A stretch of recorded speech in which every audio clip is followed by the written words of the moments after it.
everyone, I'm Miss Mary Beth. I'm the Youth Services Librarian at Ingles Memorial Library in Ringe.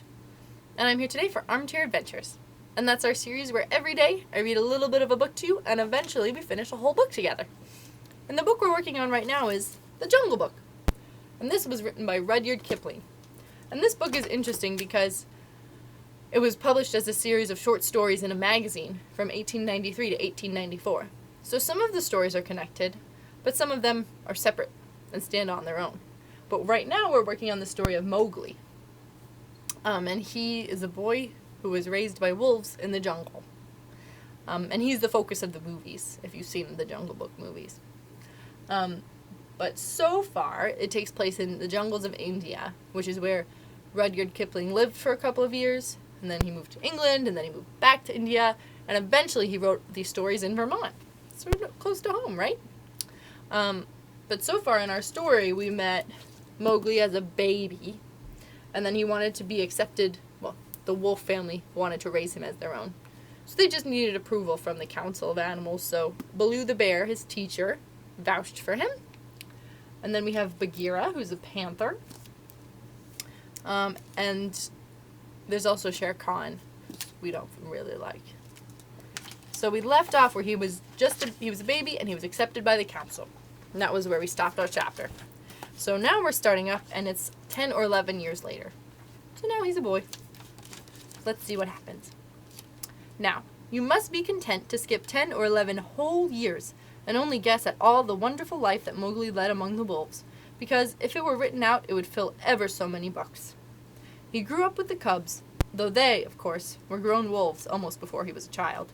And Father Wolf taught him his business and the meaning of things in the jungle, till every rustle in the grass, every breath of the warm night air, every note of the owls above his head, every scratch of a bat's claws as it roosted for a while in a tree, and every splash of every little fish jumping in a pool meant just as much to him as the work of his office means to a businessman. When Mowgli was not learning, he sat out in the sun and slept, and ate and went to sleep again. When he felt dirty or hot, he swam in the forest pools, and when he wanted honey, Baloo told him that honey and nuts were just as pleasant to eat as raw meat. He climbed up for it, and that Bagheera showed him how to do. Bagheera would lie out on a branch and call, "Come along, little brother!" And at first Mowgli would cling like the sloth, but afterward he would fling himself through the branches almost as boldly as the gray ape. He took his place at the council rock, too, when the pack met, and there he discovered that if he stared hard at any wolf, the wolf would be forced to drop his eyes, and so he used to stare for fun. At other times he would pick the long thorns out of the pads of his friends, for wolves suffer terribly from thorns and burrs in their coats. He would go down the hillside into the cultivated lands by night, and look very curiously at the villagers in the huts. But he had a mistrust of men, because Bagheera showed him a square box with a drop gate so cunningly hidden in the jungle that he nearly walked into it, and he told him that it was a trap. Mowgli loved better than anything else to go with Bagheera into the dark, warm heart of the forest, to sleep all through the drowsy day, and at night see how Bagheera did his killing. Bagheera killed at night and left as he felt hungry, and so did Mowgli, with one exception. As soon as he was old enough to understand things, Bagheera told him that he must never touch cattle because he had been brought into the pack at the price of a bull's life. "All the jungle is thine," said Bagheera, "and thou canst kill everything that thou art strong enough to kill.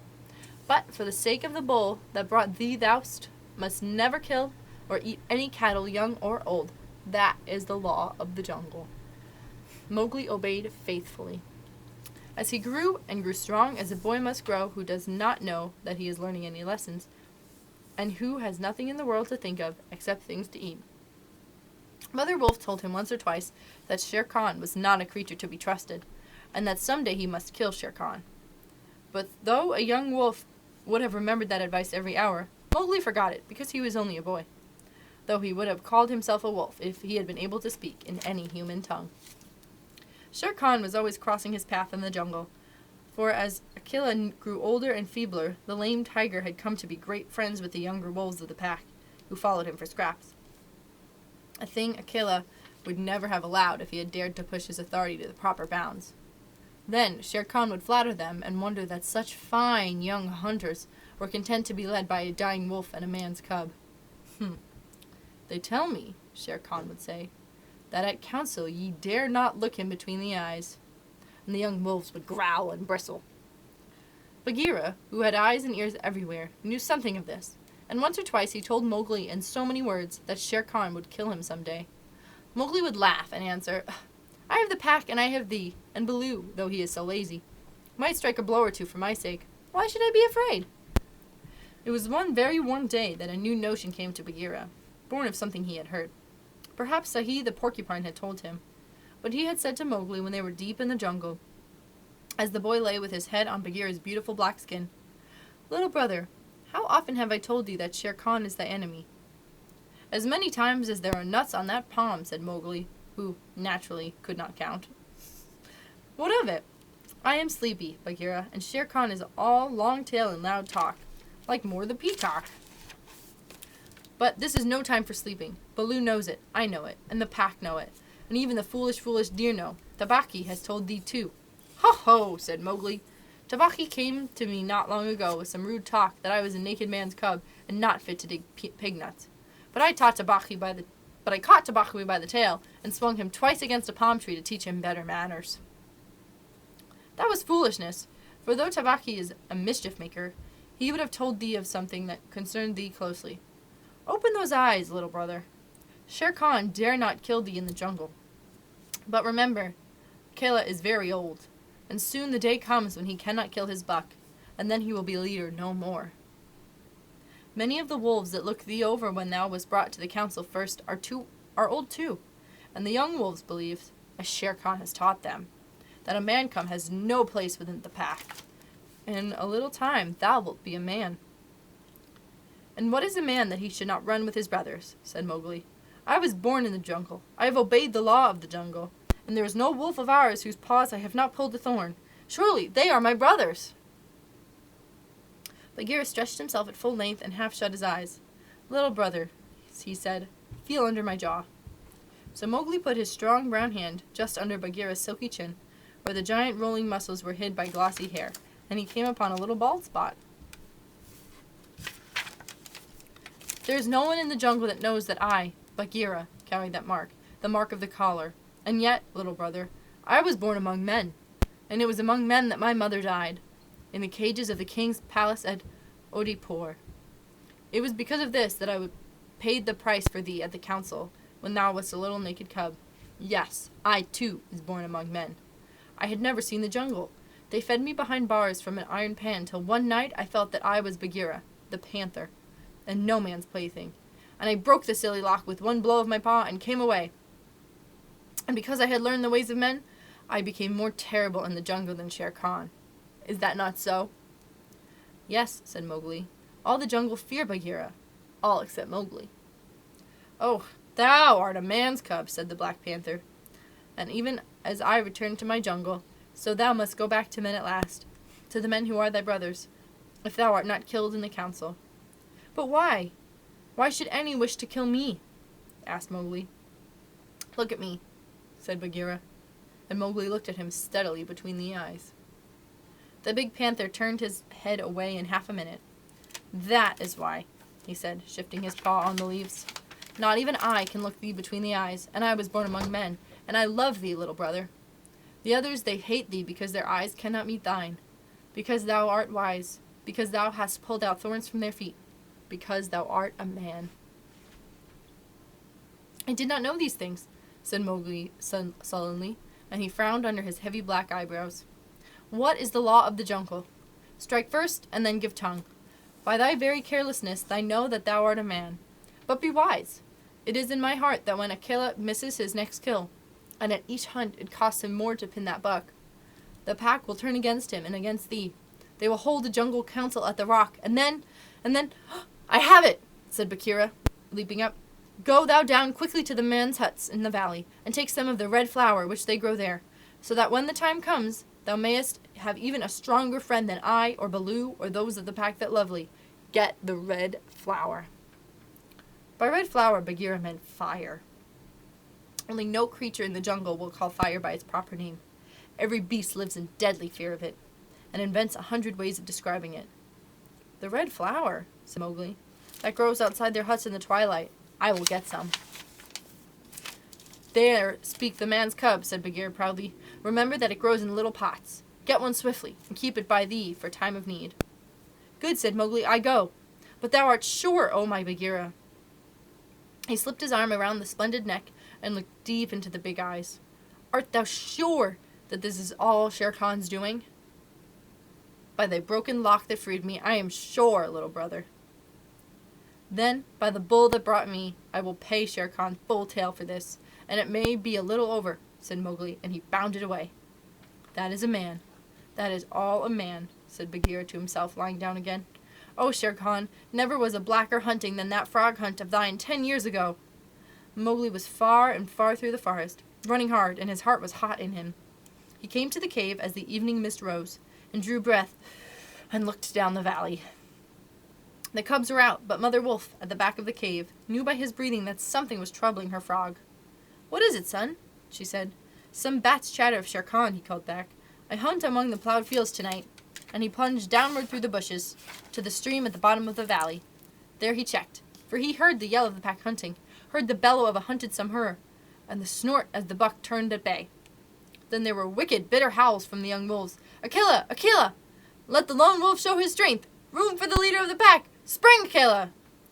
The lone wolf must have sprung and missed his hold, for Mowgli heard the snap of his teeth and then a yelp, as the Samhur knocked him over with his forefoot. He did not wait for anything more, but dashed on, and the yells grew fainter behind him as Mowgli ran to the croplands where the villagers lived.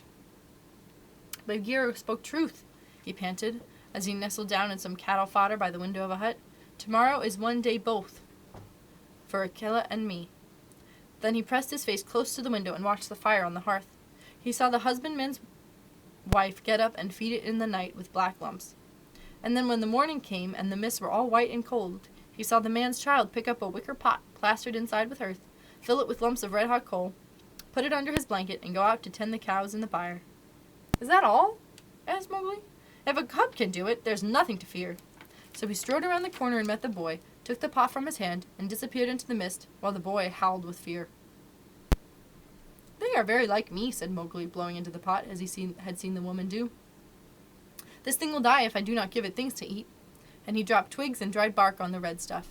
Halfway up the hill, he met Bagheera with the morning dew shining like moonstones on his coat. Akela has missed, said the panther. They would have killed him last night, but they needed thee also. They were looking for thee on the hill.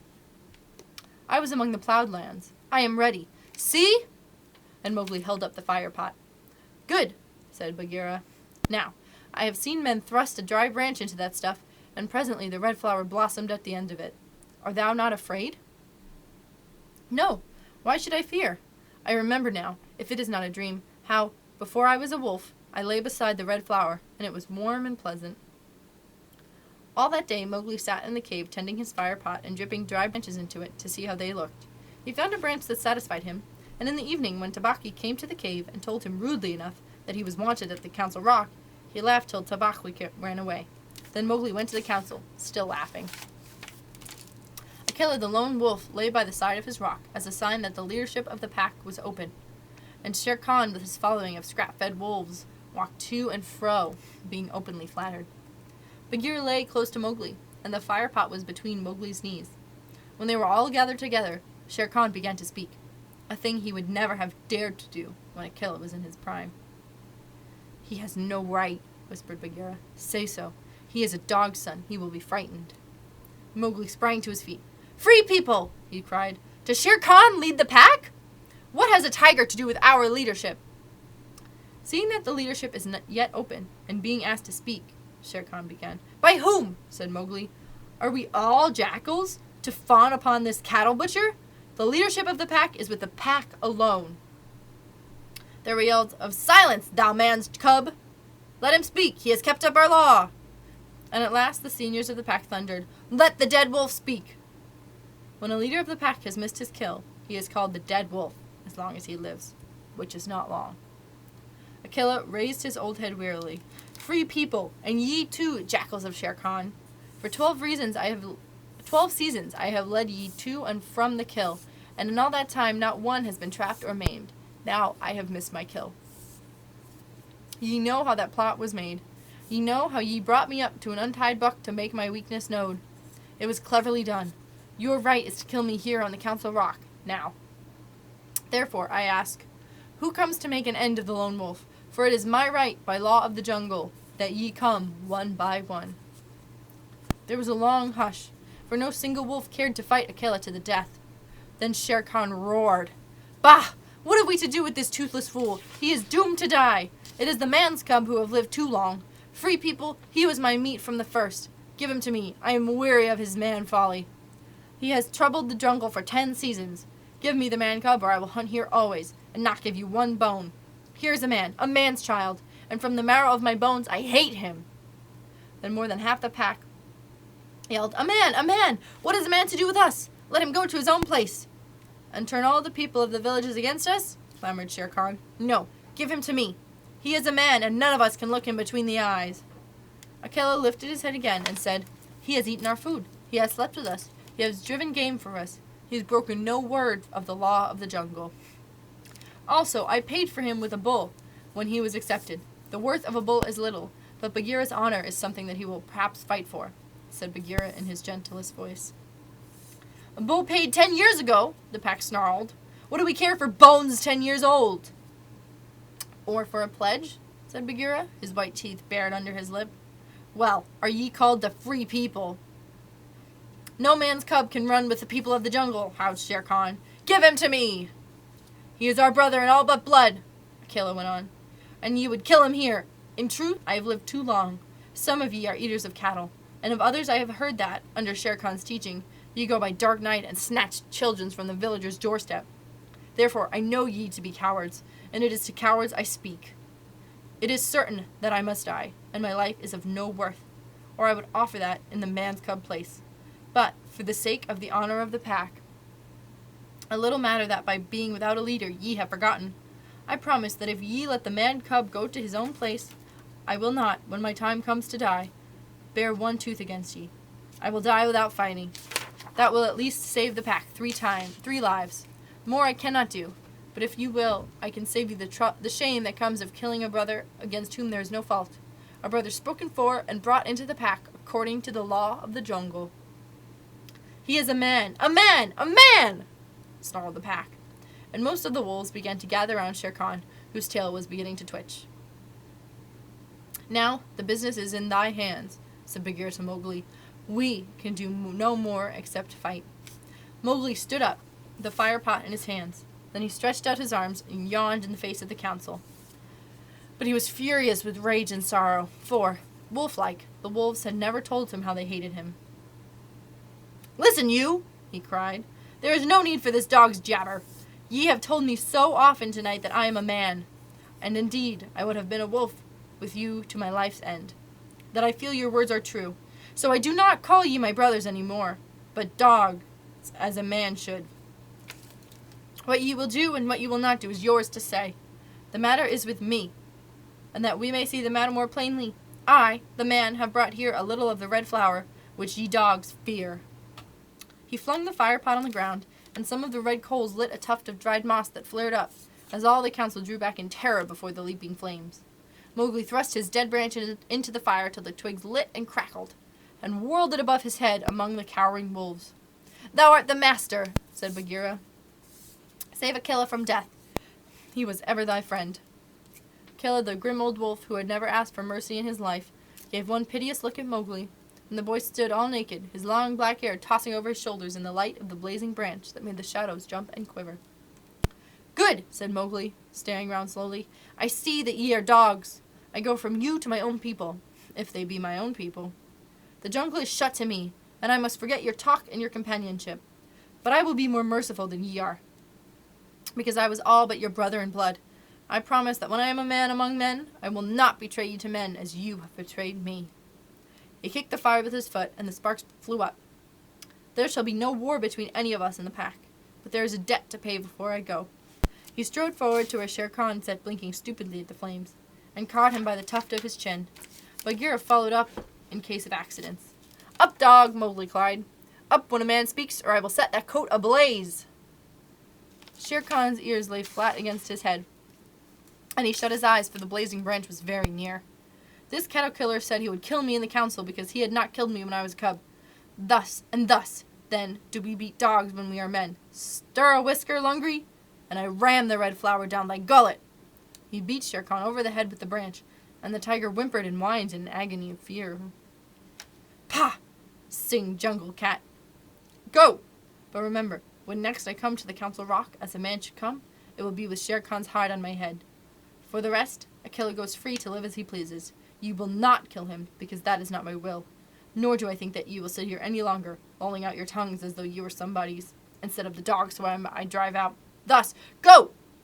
The fire was burning furiously at the end of the branch, and Mowgli struck right and left round the circle. The wolves ran howling with the sparks burning their fur. At last there were only Akela, Bagheera, and perhaps 10 wolves that had taken Mowgli's part. Then something began to hurt Mowgli inside him, and he had never been hurt in his life before. And he caught his breath and sobbed, and the tears ran down his face. "What is it? What is it?" he said. "I do not wish to leave the jungle, and I do not know what this is. Am I dying, Bagheera?" "No, little brother. That is only tears such as men use," said Bagheera. "Now I know that thou art a man, and a man's cub no longer. The jungle is shut indeed to thee henceforward. Let them fall, Mowgli. They are only tears." So Mowgli sat and cried as though his heart would break, and he had never cried in all his life before. "Now," he said, "I will go to men, but first I must say farewell to my mother." And he went to the cave where she lived with Father Wolf, and he cried on her coat, while the 4 cubs howled miserably. "You will not forget me?" said Mowgli. "Never while we can follow a trail," said the cubs. "Come to the foot of the hill when thou art a man, and we will talk to thee, and we will come into the croplands and play with thee by night." "Come soon," said Father Wolf. "O wise little frog, come again soon, for we be old, thy mother and I." "Come soon," said Mother Wolf, "little naked son of mine. For listen, child of man, I loved thee more than I ever loved my cubs." "I will surely come," said Mowgli, "and when I come, it will be to lay out Shere Khan's hide among the council rock. Do not forget me. Tell them I in the jungle to never forget me." The dawn was beginning to break when Mowgli went down to the hillside alone to meet the mysterious things that are called men. And that is the end of the chapter. What do you think? How do you feel about Mowgli? That was a pretty intense jungle council that they had, huh? I guess he has to leave the jungle and learn the ways of the men, right? Well, we'll see what happens in our next chapter. So join me again tomorrow to find out more about Mowgli's adventures. Thanks for reading with me. Have a fun day.